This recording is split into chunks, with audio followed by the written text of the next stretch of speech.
তোদের জন্য একটা চ্যালেঞ্জ আছে। এখানে এক ধরনের মিষ্টি রাখা আছে, তোদের গেস করে বলতে হবে সেটা কি মিষ্টি, আর যে বলতে পারবে সে জিতে যাবে 500 টাকা। ঠিক আছে। রসমালাই,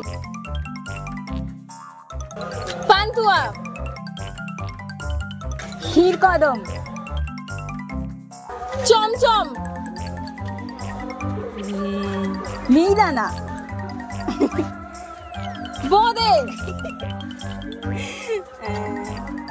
পান্তুয়া। পান্তুয়া তো একবার বললো, কবার পান্তুয়া হয়? ও আচ্ছা আচ্ছা। কাঁচাগোল্লা,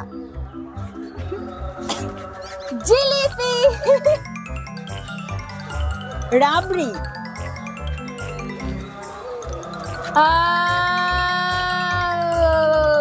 মিল্ককেক,